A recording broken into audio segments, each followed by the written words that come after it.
Kako torej sproščati te najbolj ključne točke, bo pokazala, ki ponavadi povzročajo bodisi bolečine, različne bolečine in poškodbe v ramenih in pa tudi, kot sva prej rekla v prejšnjem koraku, vplivajo na bolečine v vratu.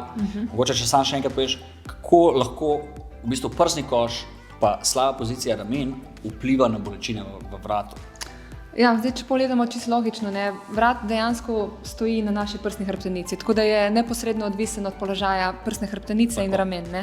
Se pravi, evo Jure, lahko pokažeš, če mi hočemo, če smo v tej drži, pa hočemo ne gledati v tla, kadar hodimo po svetu ali pa v računalnik, mora vrat iti v tale skrajšen položaj, kar pomeni, da so mišice na zadnji strani ves čas skrajšene, napete, in poratajo tečne, po domače povedano. Torej, če imate kakšne kronične bolečine, ker niso posledica udarca, padca ali pa neke poškodbe na smučanju in tako naprej, si jo ponavadi sami povzročate z napačno postavitvijo ali pa z napenjanjem, ki pa je bolj odraz vašega psihološkega stanja. V takem primeru so masažne pištole in masažna sploh pač zgolj lajševalna okoliščina in morate to razčistiti. Tako da to sem mogla povedati, da note mislili, da zdaj lahko rešite vse s tem. Torej, če greva kar na tile naše trapeze, torej kako bi to midva sprostila. Torej, tale nastavek bova tukaj uporabila, nobenega drugega niti ne rabimo v tem delu, v tem segmentu. Tako da to bi šla nežno po trapezi, kot smo rekli, ta del načeloma ni toliko mišičast, zato tukaj ne bi šli globoko noter. Ja, tako, tam, kjer se začne vrat, se ustavimo. Se pravi, masiramo samo bolj ta mesnat del te mišice. Pa dobro je, da dam glavo takole dol, da lahko raztegnem tole mišico in gre čisto počasi po njej. Zdaj tukaj, če bi hoteli res celotno površino mišice zajeti, bi bilo fajn, da nam nekdo pomaga. Tako da ja, seveda. To, če imate to možnost, je dobro, da kakšen partner še pomaga. Drugače pa, če ste seveda sami, greste pa lahko naprej še potem, kar se tiče pozicije ramen, sploh ta notranja rotiranost ramen, zakrčenost katerih, to so predvsem prsne mišice. Kako bi te sproščali? Tukaj itak spet uporabimo ta nastavek, te vilce so najboljše, pa kar začneš lahko tukaj tik pri prsenci. Tako, prsna kost, kot rečeno, ne se bati po kosti, tudi da samo čvrsto treba držati pištolo, torej ne držati tukaj, čvrsto jo primite ali pa kdaj se tudi primemo takole, da ste še močnejši. Pa ne se ustrašite, vam začne odbijati pištolo, samo malo, spremenite postavitev, pa pač poskrbite, da bo lepo vibriralo gor, da vas ne bo odbijalo se od kosti, tu se tudi pogosto zgodi. Tako, pa reškar. In greste vse tukaj gor do ključnice, vse gor do ključnice poteka prsna mišica, pa tik pod ključnico so narastišča. Tako da, v bistvu, evo, Jure je že kar avtomatsko naredil samo od sebe, je premaknil roko navzgor. To je z dveh vidikov fajn, zato ker tudi odpremo malo druga vlakna mišice, malo z drugih kotov z mišico zadanemo v bistvu, pa tudi, evo, dodamo aktiven gib, kar še izboljša učinek masaže.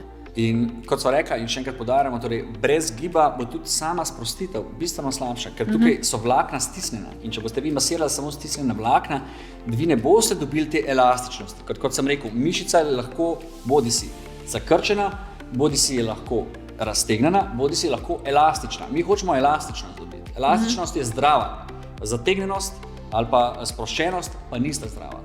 Torej, mi jo tukaj sproščamo, tako da raztegnemo v smeri vlaka. Torej, prsno mišico, kot smo rekla, morate dati z roko takole v stran, da čim bolj odprete prsno mišico in greste roko takole gor. In tukaj bo tudi pri nekaterih bolelo, tukaj boste spoznali, kaj so to trigger točke. Ja, tu je v bistvu po domače vozu in dejansko sprostimo ga s tem, da se malo bolj zadržimo, da malo več časa zadržimo pištolo na tej točki. Prepoznali jo boste čisto tako, ker je malo bolj občutljiva kot ostalo tkivo. Takoj, ko pridete, na del mišice, ker je tle pa malo bolj boli, veste, da je tu eden izmed vozličkov, prožilnih točk, pa lahko držite tudi, od 30 sekund do 1 minutke na tej točki, dokler ne čutite, da se v bistvu ona sprosti. Potem, kar se tiče pozicije ramen in nasplošno gibljivosti tudi ramenskega obroča, ko smo rekli, dodamo gib, to lahko delamo tudi leže. Za tiste, ki imate kakšne utesnitve, rotatorne manšete, se niti narava prav v leže. Glavno je, da se postavite, vi greste v leže in bo gravitacija sama še boljše roko dala v lepši položaj, na tem, ko vi sproščate s pištolo. Tako da to je ful dobra pozicija, to zelo velikrat pri nas to uporabljamo. Torej, masirate se na tleh, leže na hrbtu, roke lepo po tleh in z rokami lepo delate gib v smereh torej po tleh in takole gor in dol. Če imate kakšno več takih vprašanj, seveda se obrnite na nas, ampak to je čisto na hitro, da malo pokaže, kako z gibi dejansko še bolj spustiti. Če gledate še na subscapularis oziroma rotatorno manšeto, ki dostakrat povzroča tole zakrčenost ramen na noter. Kako bi tukaj s pištolico prišla?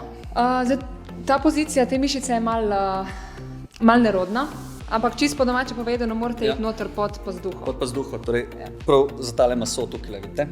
Torej lopatico primate iz zadnje strani, ne? Pa s palcem pritisnete takole na noter. To je najboljš dosež drugač z roko oziroma s palcem, ne tako. Može čisto, da si jo najprej začutite, kje sploh je mišica, pa kad vidite, ok, ja, tukaj res boli. In tukaj bo kar zabolelo lahko. Tako, ja. In pol delate spet gib. Gib je tukaj zunanja rotacija, takole ali pa takole, ne. Ali pa spet, kot smo prej pokazali, roka gor, dol. Glavno, da spet morate vedno dodati gib v tej smeri, kjer to mišico sprošate. Torej, če ta mišica dela tako, pomaga pri tem gibu, jo morate delati ta gib zraven pri sprošanju. Spet, ta vaja je tudi zelo dobra, da se dela v leže na hrbtu. Torej, v leže na hrbtu, da delate to vajo. Tudi mišice, kaj dostakrat pri raznih bolečinah v ramenu, lahko je tudi kot posledica kalcinacije ramen se te mišice rade zakrčijo, pa povzročajo pol še dodatne bolečine. Tako da greste kar lepo na zadnji del zunanji rob lopatce, pa isto, če dobite bolečo točko, tam zadržite, nekaj časa masirate, dokler ne pride sprostitve, pa isto lahko daš gib, pištolo držite se pravi na istem položaju in roka se pa giba gor in dol. Tako. Ok, to je to. Gremo na naslednji del in sicer kako sproščati rebrca, da boste bolj vdihali.